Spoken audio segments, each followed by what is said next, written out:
Do you guys remember seeing this video of the little boy falling off the treadmill over and over again? It went absolutely viral on TikTok. I remember seeing it and being like, oh my god, that's a terrible, horrible video. But looking into, listening, and learning the backstory of that video is so much darker than I could have ever imagined. With that being said, I do have to give my usual warning. We're talking about a child today. If you think that listening to this, it's a really heavy case, let me just say that. But if you think that listening to this is going to harm your mental health in any way, please skip this video. Take care of yourselves, and I will see you in my next one. I love you. I also wanted to take this time to mention that if you follow me on Instagram, you know about my personal life. I'm engaged. My fiance's name is Mitchell. Mitchell has a little brother named Blake, who is the best person that you could ever meet, and also soon to be my future brother-in-law. But Blake has a protein powder business of protein made specifically for women, every single woman out there. I drink it every single morning, and you should try too, because one, it's delicious, but also two, how fun would it be if we were all drinking the same thing every single day? Anyway, there's chocolate and vanilla, and I'm gonna link it on my Amazon storefront, so go buy pink powder. This is the story of Corey Macholo and what has been referred to as the treadmill murder. 6-year-old Corey Macholo was born in 2014 to his mother, Brianna Macholo, and Brianna was only 17 years old when she had him, and it wasn't by choice nor under good circumstances. She got pregnant as a result of SA by the baby's father when she was only 16 years old and the father was 21. However, even though becoming a mom as a junior in high school was not what she had planned for herself, Corey became the light of her life. And while taking on the challenges of becoming a new single mother, Brianna raised Corey to be her new little tiny best friend. He's been described as being a very creative little boy. He loved to paint, he loved to draw, he always wanted to learn something new, and overall he was just full of life. And although Brianna was doing the best that she could, she did struggle, and she struggled specifically with using substances going into her early 20s and as Corey was growing up. And it got to a point that Brianna felt like she needed these substances to be able to function. However, she has always said that she never used substances while she was taking care of Corey or whenever he was around. And I'm obviously not defending that. I'm not saying that that's the right thing to do, because it's not, but it is worth it to note that there was nothing that would lead us to believe that Corey was ever neglected in her care, because by all accounts, Corey was taken care of and he was a very happy little boy.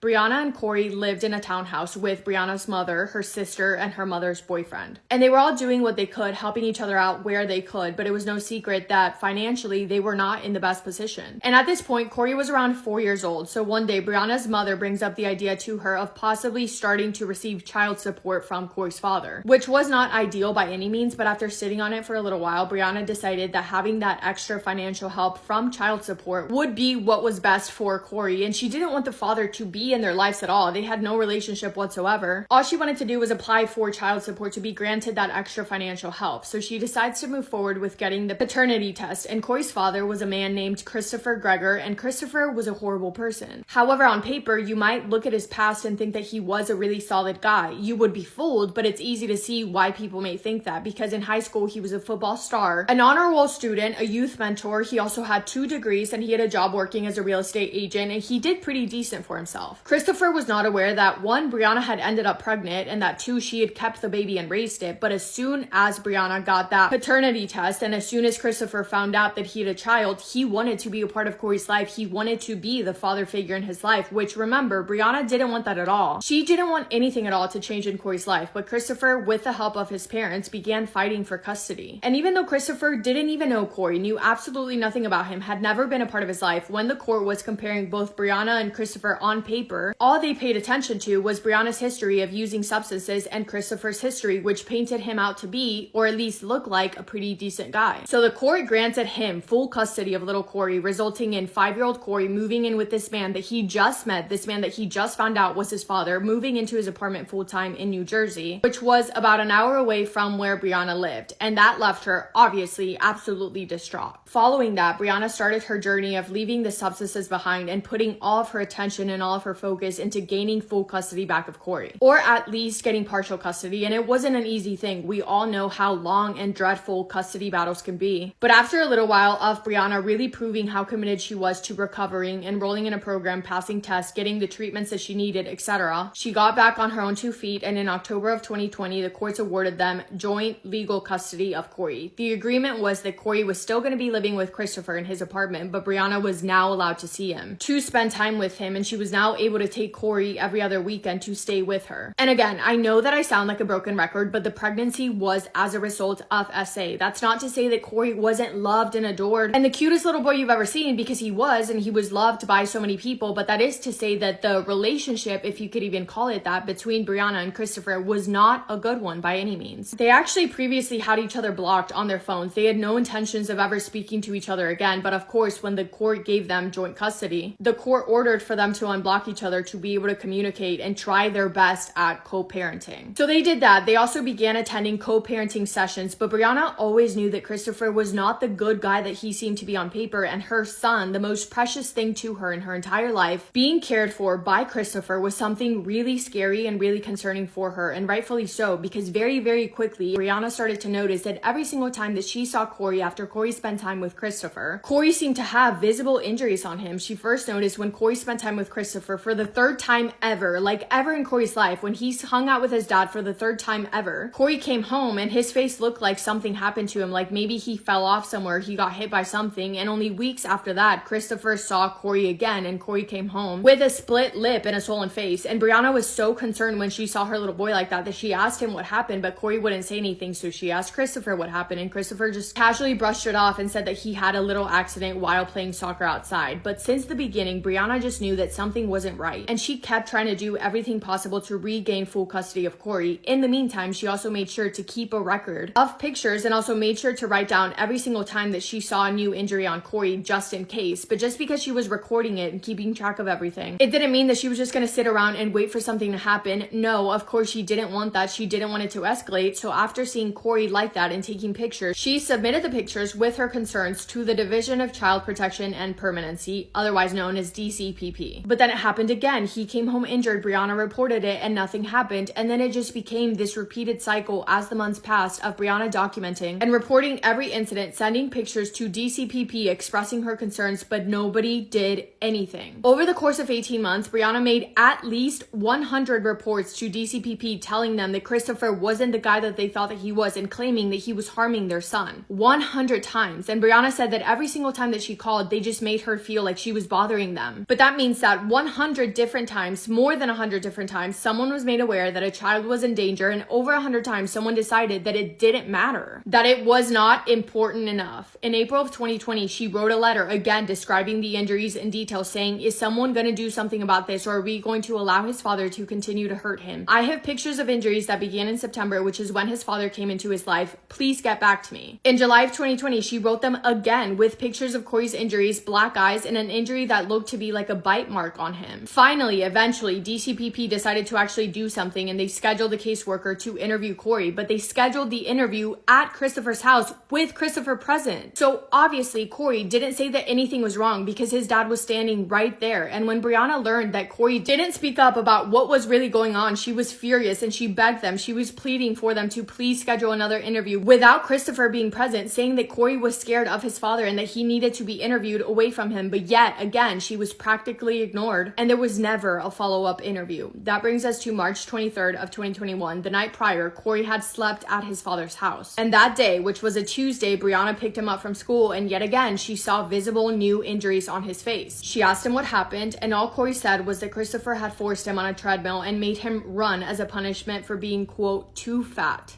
A 6-year-old little boy, mind you. So what happened? The Saturday prior, March 20th of 2021, it was Brianna's day with Corey, and they spent the day in Pennsylvania with family to celebrate her dad's birthday. Afterwards, Brianna headed back to New Jersey for the court-ordered drop-off to drop Corey off with Christopher, but she got stuck in heavy traffic. Their custody agreement said that Corey had to be back with Christopher between the hours of 2 and 3 p.m. But by 3:04 p.m., Brianna was still stuck in traffic, so she texted Christopher to let him know that she was going to be a little bit late, and he was furious. He texted her back saying, quote, "FYI, this is beyond pissing me off. Now my entire plans for today are ruined," end quote. When Brianna finally pulled into the apartment complex, Christopher didn't even bother meeting her outside. He just told her to drop Corey off at the gym inside of the apartment complex, which she did. And a little bit after 4 p.m., Corey is seen walking into the gym with his dad on surveillance cameras. And what the cameras captured next inside of that gym is so awful. I remember seeing the video for the first time and it made me sick. So just a warning if you do decide to look up the entire video, but basically at 4:18 p.m., Corey is seen getting on the treadmill while Christopher is working out. At 4:27 p.m., Christopher is seen walking up to the treadmill and he increases the speed. Corey is only 6 years old. His little legs are so tiny, he cannot run that fast, but Christopher just keeps turning on the speed until Corey falls off the end of the treadmill. Christopher then grabs him by his shirt, forcing him back on the treadmill that was still going at the same speed, by the way. It never slowed down, and Corey is seen attempting to get on his feet, while Christopher is seen biting the top of his head, and this goes on, and Corey falls off 4 more times, making it a total of 6 times. It's terrible. Eventually, they stop and they walk out of the gym. So that was on Saturday. On Tuesday, it was Brianna's turn to pick up Corey, and that is when she saw the injuries all over his face and all over his chest. She immediately reached out again to DCPP, even texting the caseworker, but she got no response. Days later, she reached out again, specifically regarding the treadmill incident, letting the caseworker know exactly what time and what day the incident took place. And on March 31st, she filed for emergency custody of Corey, but that was denied because the court didn't find enough, quote, imminent or irreparable harm, end quote, even though Brianna provided more than enough photographic evidence, and even though the judge had seen the treadmill incident, she was still denied. From my understanding at this point, Corey was doing okay. There wasn't anything external that was super alarming, but Brianna was still really concerned, and she wanted to make sure that internally everything was fine. So on April 1st, she took him to the doctors, and Corey told the doctor that he fell off a treadmill. When the doctor asked him further about it, all Corey said was, quote, promise not to tell anyone what I said, end quote. He got some tests done, but there was no signs of fractured bones, and his blood work seemed to be normal, so he was discharged. The morning after leaving the doctors, on April 2nd at 9 a.m., Brianna dropped him off at Christopher's. That was the last time that she would ever see her son alive again. At 3:30 p.m. that day, Christopher called Brianna to let her know that Corey was puking everywhere and seemed to be really weak. He told her that he was going to be taking him to the hospital, but no matter how many times Brianna asked, Christopher refused to tell her what hospital he was taking Corey to, which is insane and cruel. Once Christopher arrives at the hospital, he's seen carrying Corey in, who is barely moving at all. He walks up to the front desk, and in a very cold and casual way, he tells the front desk that Corey had woken up from a nap, slurring his words, unable to stand, and with shortness of breath. One of the nurses on call that day described Corey as, quote, taking end-of-life breaths, end quote, struggling for air with his head hung backwards, unable to speak. Corey then went into cardiac arrest, and every single nurse and the doctor fought as hard as they could to keep him alive, but despite their best efforts, they couldn't. And while his son was taking his last breaths, Christopher walked out of the room like he had no care in the world. Only less than 1 hour after arriving at the hospital, 6-year-old Corey lost his life surrounded only by hospital staff. Absolutely heartbreaking. The medical examiner ruled that Corey had, quote, succumbed to blunt force injuries with cardiac and liver contusions, acute inflammation, and sepsis, end quote, but the manner of death was listed as undetermined. When Brianna found out, she found out by a police officer knocking on her door, and her entire world came crashing down around her. It was devastating. Christopher, on the other hand, was described to be acting completely cold and detached.